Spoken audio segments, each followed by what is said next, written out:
વડોદરાની એક ખાનગી કંપનીમાં બ્લાસ્ટની ઘટના સામે આવી છે। પાદરાના એકલબારા ગામ નજીક આવેલી ઓનિરો કંપનીમાં બ્લાસ્ટ થતા અફરાતફરીનો માહોલ સર્જાયો હતો। બ્લાસ્ટમાં 4 કામદાર ઈજાગ્રસ્ત થયા હતા અને ખાનગી હોસ્પિટલ ખાતે ખસેડ્યા હતા, જેમાં 3 કામદારોના કરુણ મોત નીપજ્યા છે, જ્યારે અન્ય એક ઈજાગ્રસ્તની હાલ સારવાર ચાલી રહી છે।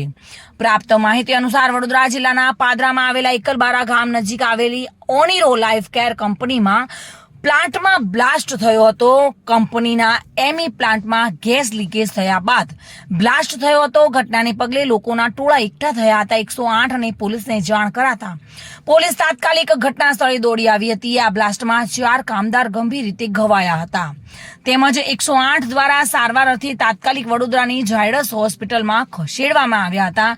જો કે હોસ્પિટલમાં સારવાર મળે તે પહેલા જ 3 કામદારોના મોત નીપજ્યા હતા, જ્યારે ગંભીર રીતે ઈજાગ્રસ્ત એક કામદારની હાલ હોસ્પિટલમાં સારવાર ચાલી રહી છે। જો કે મૃતક અને ઘાયલ કામદારોના પરિવારજનો હોસ્પિટલ પહોંચ્યા છે। પરિવારજનોએ મૃતદેહો સ્વીકારવાનો ઇનકાર કર્યો હતો। જ્યાં સુધી ન્યાય નહીં મળે ત્યાં સુધી મૃતદેહો સ્વીકારવામાં આવશે નહીં।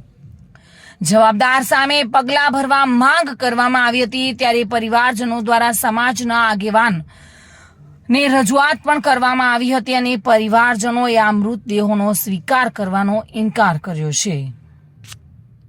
Reena Parmar, today news, Gujarati.